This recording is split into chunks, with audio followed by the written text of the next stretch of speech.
Yo, what's up, y'all? Before we start this video, I'ma kindly ask y'all to leave a comment, sub up if y'all like it, and like it if y'all like it. Shit. Now, I know y'all see the title and think, wow, this nigga is delusional. The Grizzlies ain't even won 30 games this season. Y'all are garbage. And that is factual information. But I just want to let y'all know that they were the 2 seed for the last 2 seasons before Ja was suspended for 25 games. Then when he actually started playing, the nigga got injured. And also, this Memphis Grizzlies team was the most injured NBA team of all time. So if I'ma be frank, we should have won 15 games. So we overachieved in a way, if I'ma be for real. Nigga, what the hell is you talking about? Y'all got bounced by the Lakers in round 1 last year, and y'all are in the draft lottery.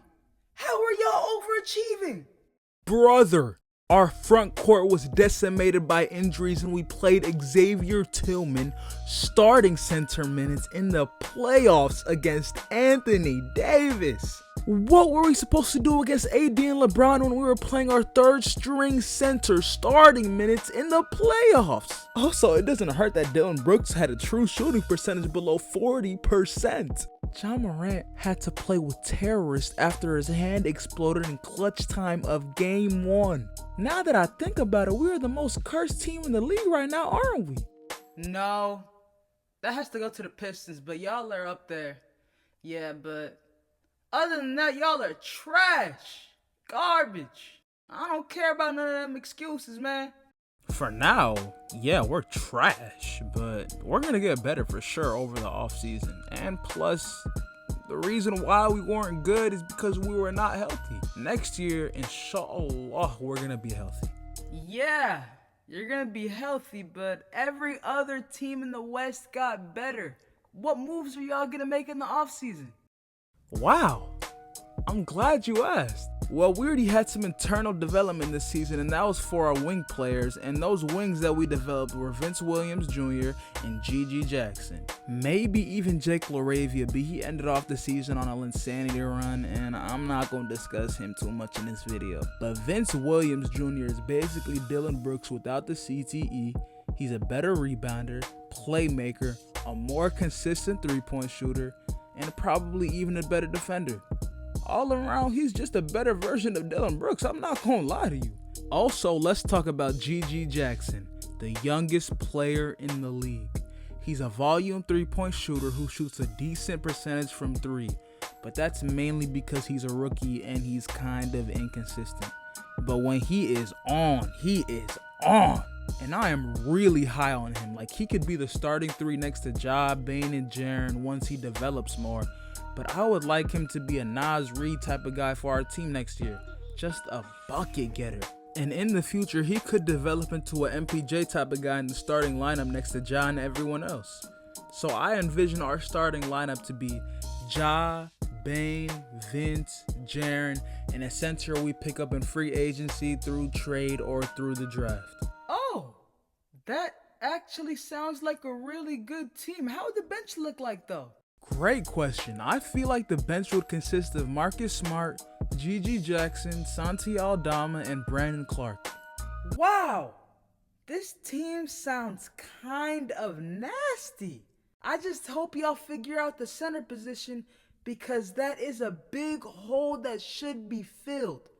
Which candidates should y'all look for? Another great question. It really depends, because I feel like some good candidates through the draft would be Alex Sarr and Donovan Clingan. Picking between the two would be heavily dependent on how the draft lottery turns out. I just came back from finding out the draft lottery results, and we got the number 9 pick. So we're not getting Clingan or Sarr. We can trade up for Clingan, but not Sarr. So feel like we can only get Clingan from the draft. And another avenue is free agency or trade. And I feel like the best 2 options is Isaiah Hartenstein or Nicholas Claxton. I would want Isaiah Hartenstein more because he's a bigger body. And Nicholas Claxton just doesn't have that bigger body that can match up with Jokic. And matching up with Jokic is a big part of getting out of the Western Conference. So I don't want him. Yeah, scratch that. The only two options that I want are Klingon and Hartenstein. Or they can muster up a miracle of a trade and get somebody that I don't even think is possible to get. So yeah, those are the only two avenues that I feel like would be possible. So what are your predictions on how many wins this team could win next season if they make the right choices? Honestly, I feel like they could win at least 52. Wow. Bold take considering how deep the West is now. Yup, that is how I feel. Also, I forgot to talk about the three best players on the roster. Ja Morant, Desmond Bane, and Jaren Jackson Jr. Stop glazing, nigga. What? Sorry. I just had to put a pause to all the praising of grown men I was hearing. Shit was too much. Okay. Why you on my dick? My bad. I was on your dick a little too much. Carry on. Carry on? Stop doing tricks on my shit, nigga. Damn. Bro. Alright, you got it. Anyway, as I was saying, Ja Morant is going to come back better than ever. Desmond Bane is a complete shooting guard and can do anything you ask him to. And Jaren Jackson Jr. is a defensive monster who is only going to get better. So as everybody else is focused on talking about the young teams in the West, the Memphis Grizzlies are the ones that are hiding in plain sight. And that's all I got for this video. Peace out!